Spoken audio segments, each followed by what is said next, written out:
아버지 하나님 감사합니다. 지난 한 주도 눈동자와 같이 지켜주시고 그 은혜 가운데 살다가 오늘 전에 나와 예배 드립니다.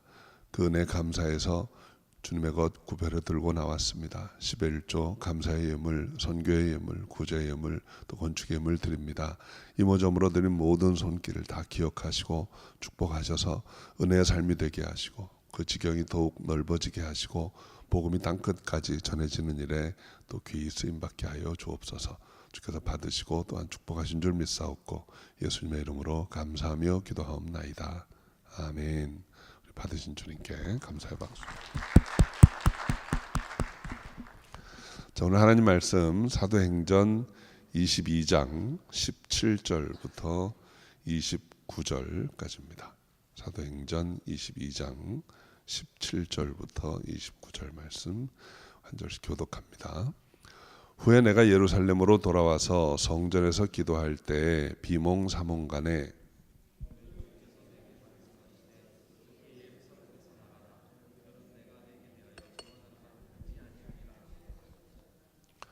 내가 말하기를 주여 내가 주 믿는 사람들을 가두고 또 각 회당에서 때리고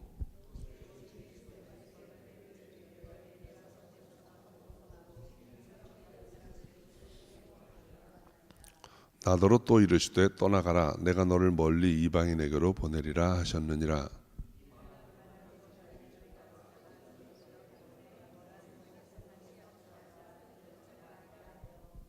떠들며 옷을 벗어던지고 티끌을 공중에 날리니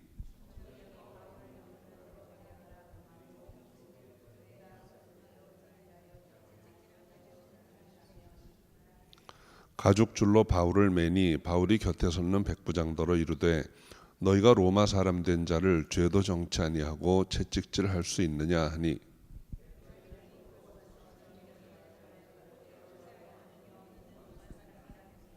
천부장이 와서 바울에게 말하되 내가 로마 사람이냐 내게 말하라. 가로되 그러하다.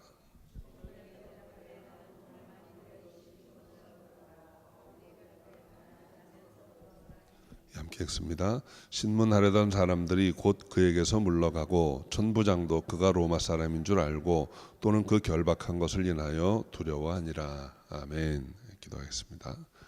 주님 감사합니다. 오늘 복되고 아름다운 주님의 날에 전에 모였습니다.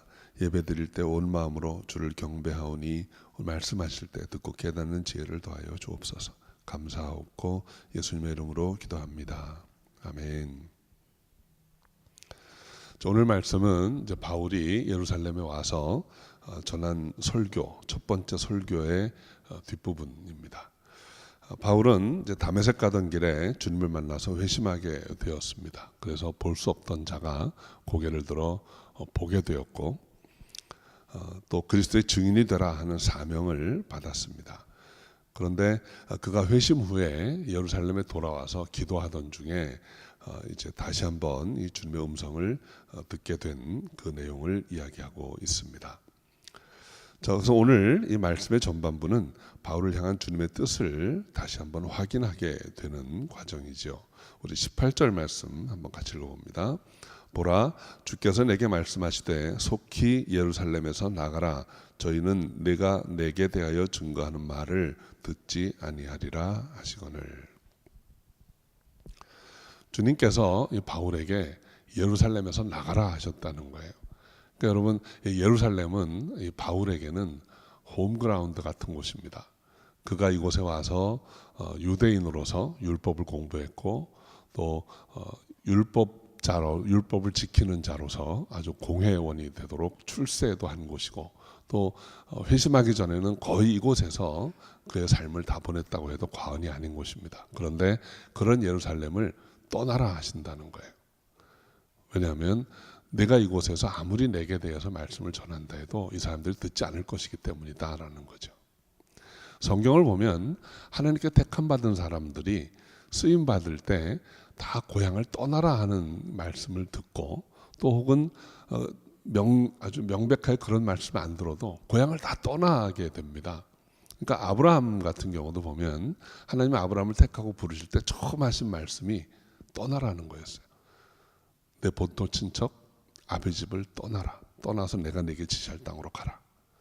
그래서 아브라함은 고향을 떠나와서 비로소 하나님의 약속을 받은 자가 됩니다. 야곱도 그랬습니다. 야곱도 브엘세바 있을 때, 아버지 집에 있을 때 열심을 내고 여러 꾀를 써서 장자의 축복권을 받으려고 했습니다. 근데 실제로 그가 장자의 축복을 받게 되는 것은 집을 떠나서였어요. 그래서 브엘세바를 떠나서 밧단 아람까지 갔다가 다시 돌아오는 먼 길을 여행하게 되었던 거죠. 요셉도 그렇습니다. 세상에 존귀한 자가 될 거라는 꿈을 받았지만 그 꿈은 집에서는 이루지 못합니다. 아버지 집을 떠났을 때 비로소 꿈이 실현되는 그런 축복을 보게 된 것이죠. 모세도 마찬가지입니다. 모세도 바로의 궁이 모세에게는 홈그라운드입니다. 그래서 어린 시절을 다 보냈고 중년이 되도록 애굽의 문물 다 익히고 병법도 익히고 그곳이 자기가 사역하기 제일 좋은 데예요. 그런데 하나님이 떠나게 하십니다. 그리고 비로소 떠난 후에야 하나님 맡기신 일을 감당하게 된 거예요. 여러분, 예수님도 마찬가지였습니다. 예수님도 고향에서는 아무것도 하실 수가 없었어요. 복음서에 보면 예수님도 나사렛에서는 표적도 행하실 수가 없었고 사람들이 인정하지도 않았습니다. 사람들은 자신들이 본 것 가지고 다 판단하고 따집니다.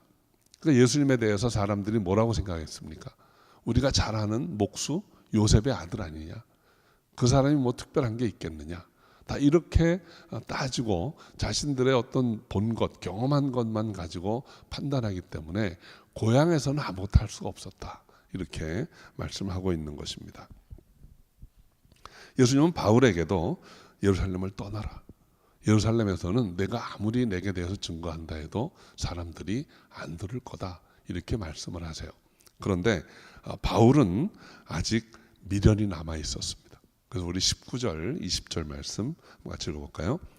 내가 말하기를 주여 내가 주 믿는 사람들을 가두고 또 각 회당에서 때리고 또 주의 증인 스데반의 피를 흘릴 적에 내가 곁에 서서 찬성하고 그 죽이는 사람들의 옷을 지킨 줄 저희도 아나이다.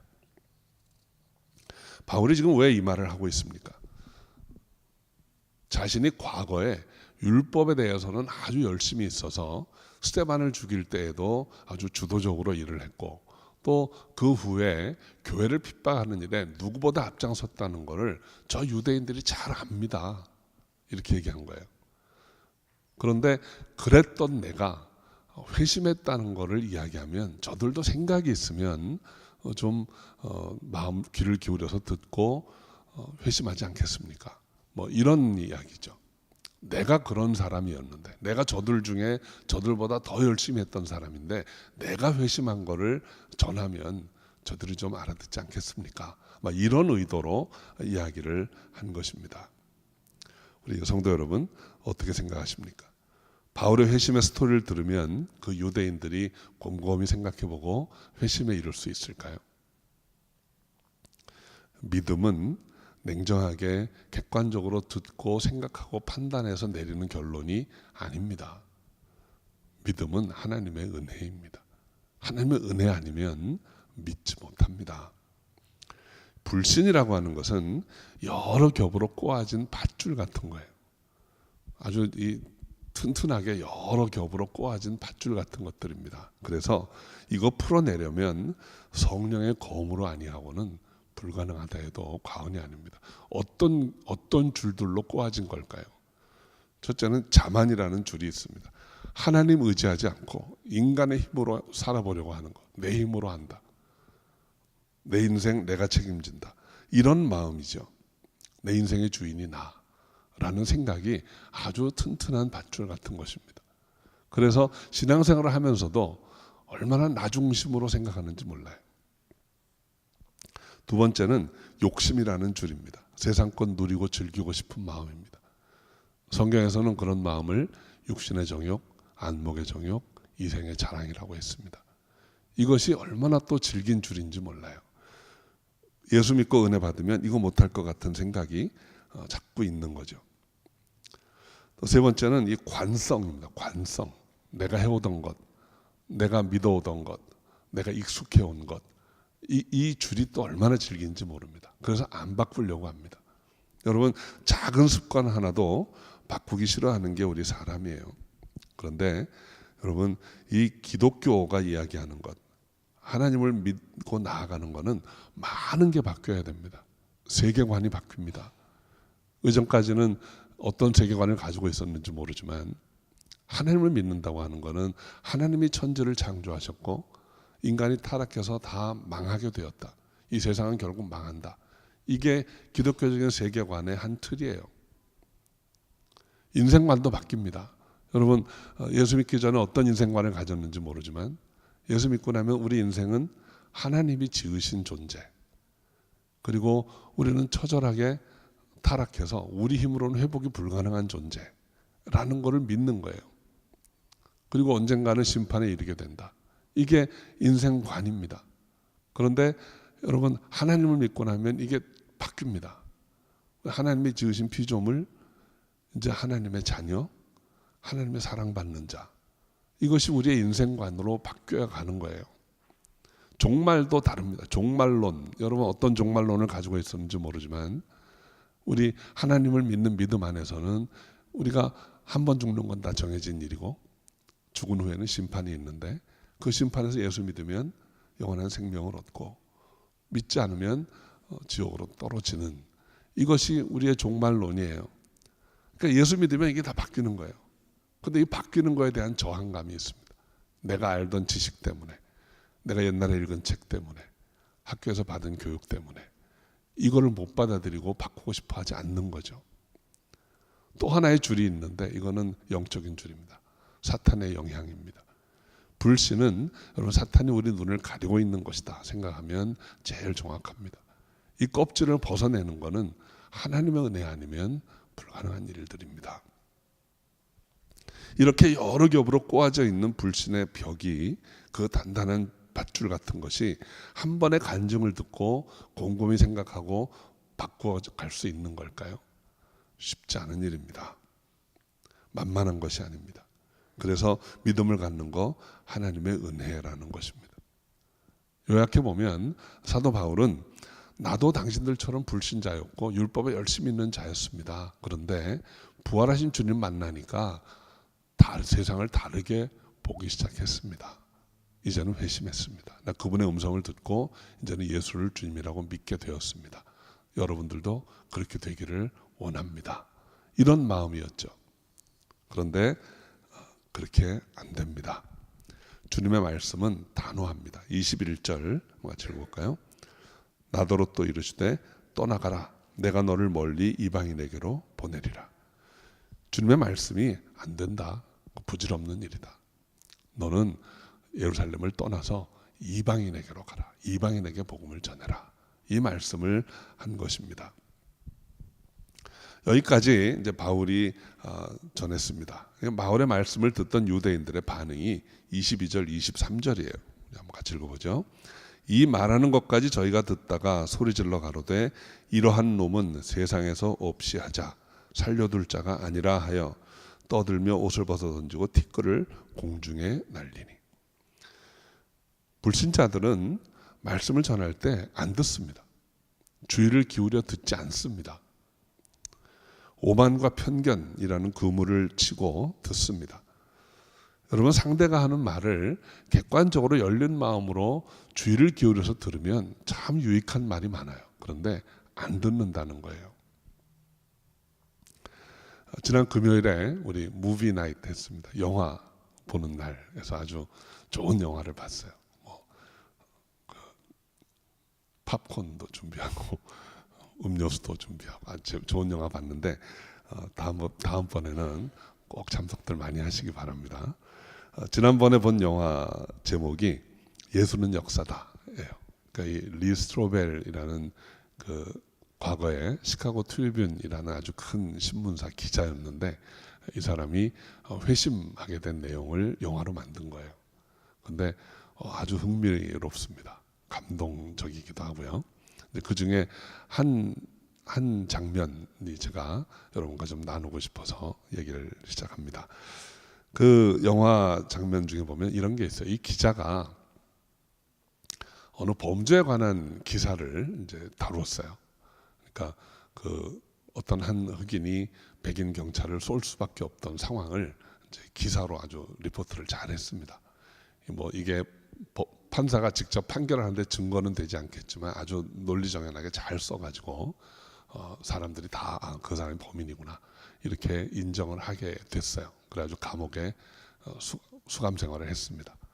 그런데 이 기자가 리 스트로벨이 아무래도 미심쩍은 게 있어 자꾸 찾아보니까 이 흑인이 범죄한 게 아닌 거라는 거를 이제 깨닫게 됩니다. 증거들을 잘 살펴보니까 이 흑인이 한 게 아니라는 거예요. 그래서 이제 정정 기사도 내고 뭐 여러 가지 시간이 흐른 다음에 그 사람이 풀려났어요. 풀려난 사람에게 찾아가서 이제 면담을 하는 내용이 있는데 그 중에 이런 얘기를 합니다. 내 증거들을 잘 나중에 살펴보니까 너가 범죄하지 않은 게 나타났는데 그때 왜 가만히 있었냐? 내가 그때 무슨 말을 할 수 있었겠냐? 모든 사람들이 다 나를 범인이라고 하는 내가 무슨 말을 한들 변명밖에 안 되고 소용이 없다는 거예요.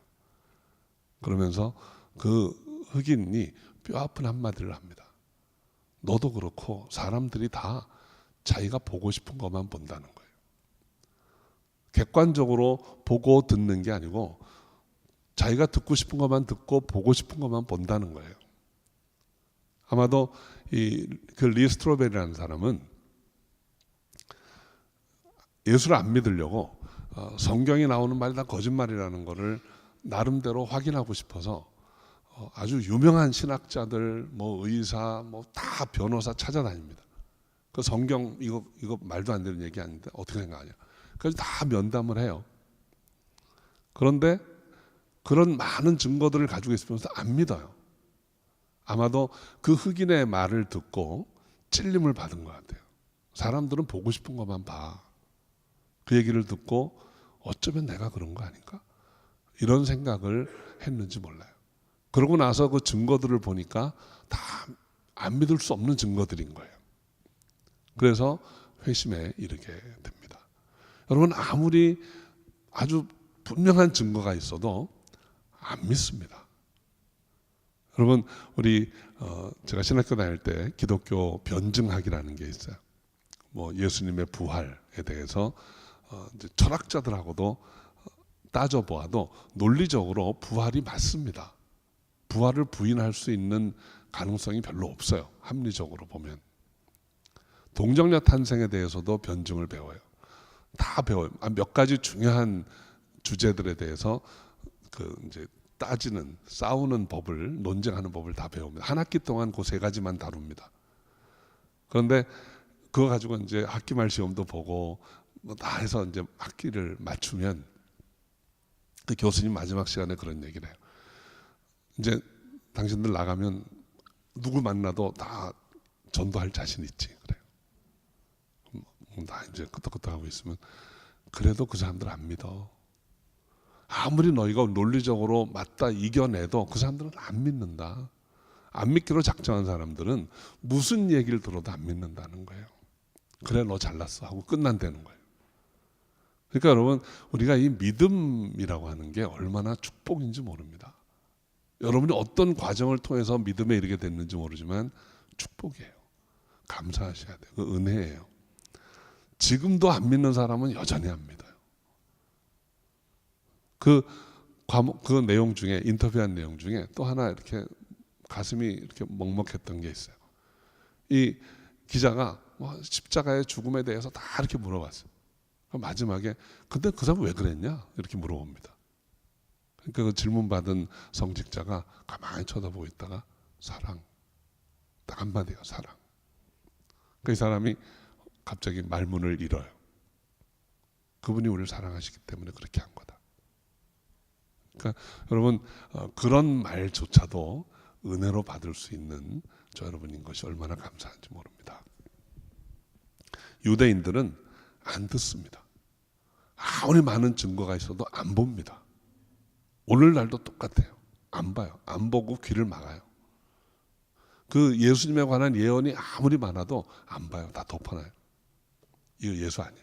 이스라엘이야. 이렇게 다 덮고 갑니다. 얼마나 신앙을 가지고 있다는 게 감사한지 몰라요.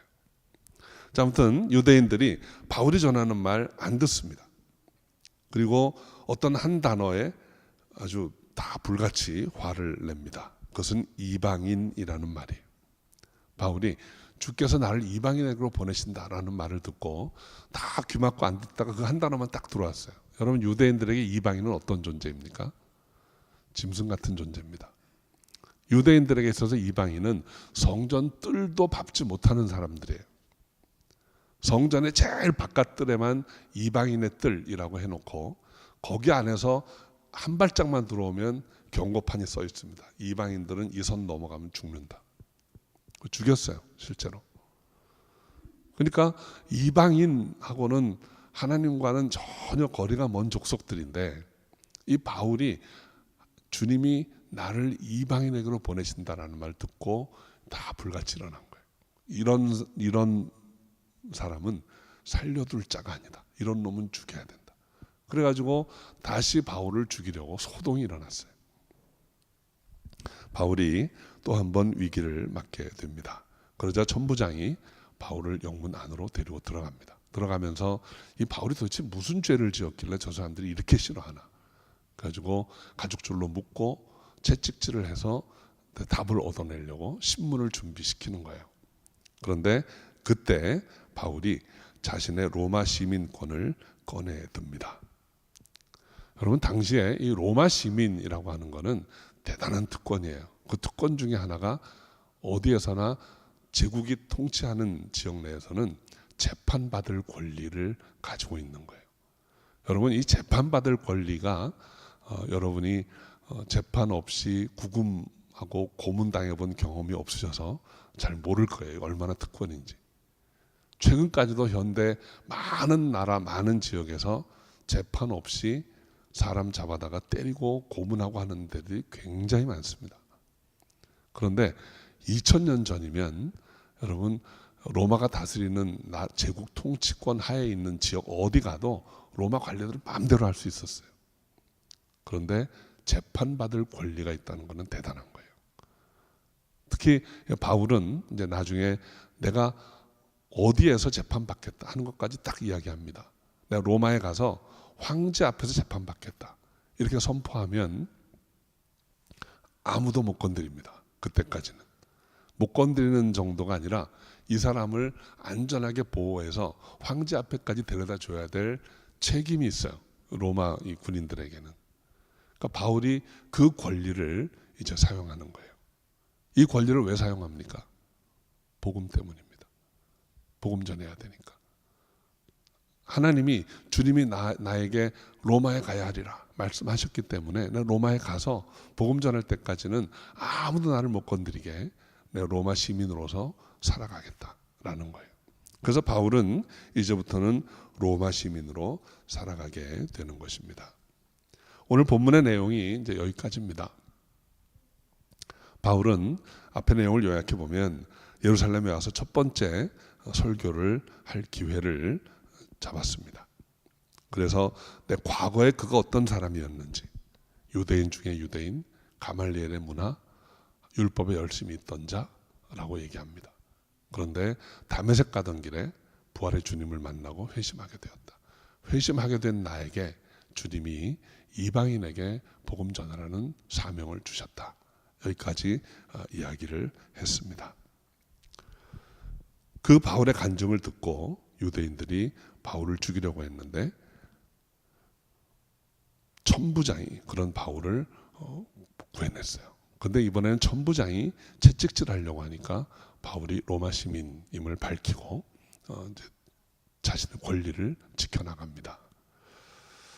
하나님의 사람은 참 여러 가지 방법으로 보호받습니다. 아마 바울이 로마 시민이 된 것이 어쩌면 지금을 위해서인지도 모릅니다. 이전까지는 로마 시민으로서의 의미가 아무가 없었어요. 그냥 유대인 중에 유대인으로 살았을 뿐입니다. 그런데 이제는 로마 시민으로 자신을 보호하고 하나님의 일을 할 수 있게 된 거죠. 우리의 삶에 여러 가지 경험을 하게 되고 많은 것들을 이루고 누리고 삽니다. 그런데 저와 여러분이 이제까지 이루고 얻고 누리는 것 중에 많은 것들이 하나님 나라를 위해서 하나님이 주셨다는 생각을 한번 해보시기 바라요. 여러분이 누리고 있는 특권이 있다면, 여러분이 가지고 있는 어떤 능력이 있다면 이것이 무엇을 위함인가 한번 생각해 보시기 바랍니다. 구약의 에스더서에 보면 그 에스더가 아하수에로 왕의 왕비가 됩니다. 이방 나라에 가서 왕후가 되었습니다. 그런데 어느 날 그 나라의 유대인들을 전부 다 잡아 죽이라는 그런 직서가 내려옵니다. 그때 이 에스더는 유대인이었기 때문에 그 양아버지인 모르드게가 내가 왕에게 가서 청원을 해라. 그래서 유대인들을 살려라. 이렇게 얘기합니다. 그때 에스더가 못 갑니다.